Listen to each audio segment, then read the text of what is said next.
तो बच्चों जय श्री श्याम। मैं इस वीडियो में बात करूंगा कि आने वाले 45 दिन आपकी स्टडीज़ की क्या स्ट्रेटेजी होनी चाहिए और उस स्ट्रेटेजी को कैसे आप एग्जीक्यूट करोगे और कैसे आप अच्छे से स्कोर करके आओगे बोर्ड एग्जामिनेशन में, बिकॉज 24 फरवरी से आपके एग्जाम स्टार्ट हो जाएंगे। ध्यान से देखिए बेटा, आप इस स्ट्रेटेजी को अपने कैपेसिटी के हिसाब से मॉडिफाई भी कर सकते हो। सो आप सुनिए और अगर आपको अच्छा लगता है तो डेफिनेटली इसको आप फॉलो कर सकते हो। देखो, तो मैं बेटा मान के चल रहा हूं कि 45 डेज हैं आपके पास, ठीक है, लगभग। तो अभी टारगेट करना है कि 6 दिन, ये जो हमारे 6 दिन आने वाले हैं ना, इन 6 दिनों में आपको टारगेट करना है बेटा सिर्फ और सिर्फ इंग्लिश को। सर 6 दिन सिर्फ इंग्लिश पढ़ेंगे, कैसी बातें कर रहे हो आप? बेटा इंग्लिश पढ़ने का मतलब ये नहीं है कि इंग्लिश में कुछ भी नहीं है तो हम लास्ट टाइम पे देख लेंगे। बेटा इंग्लिश में भी अच्छा स्कोर करना है। प्रोजेज हैं, पोइट्रीज हैं, लेटर टू एडिटर है, इन्विटेशंस हैं, रिपोर्ट राइटिंग है, इनके फॉर्मेट्स 10 सैम्पल पेपर सीबीएसई के, कोई भी सैम्पल पेपर 10 पिक करो, अच्छे से सॉल्व करो। अच्छे सॉल्व करने का मतलब अच्छे से सॉल्व करना होता है विद अंडरस्टैंडिंग।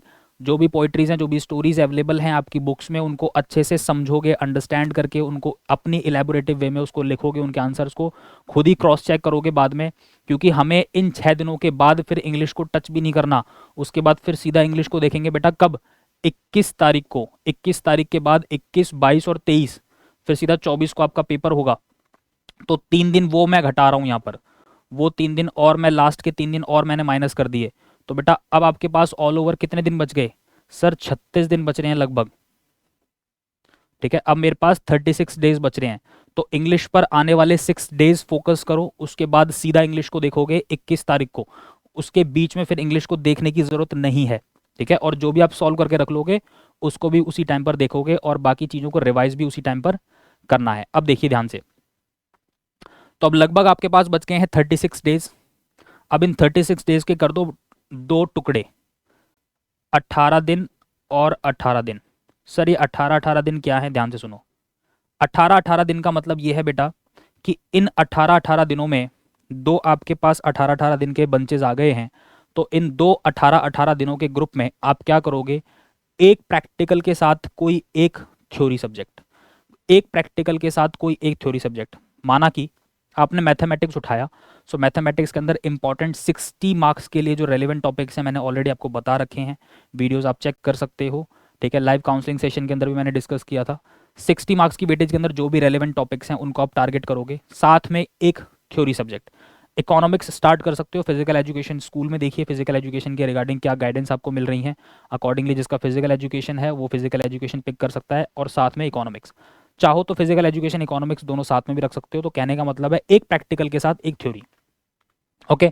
इकोनॉमिक्स में सबसे पहले टारगेट करोगे आईईडी को, इंडियन इकोनॉमिक्स। उसके बाद आपको टारगेट करना है national income, determination of income and employment, money and banking. उसके बाद आपको देखने हैं 6 मार्क्स की यूनिट जो आपकी बच गई हैं, गवर्नमेंट बजट बच गया आपका, ठीक है। तो जो भी आपके 6 मार्क्स की यूनिट्स के जो चैप्टर बच गए हैं उसके बाद उनको टारगेट करोगे। बट हाईएस्ट वेटेज के अंदर जो सबसे पहले है इंडियन इको और नेशनल इनकम और determination of income and employment, ठीक है।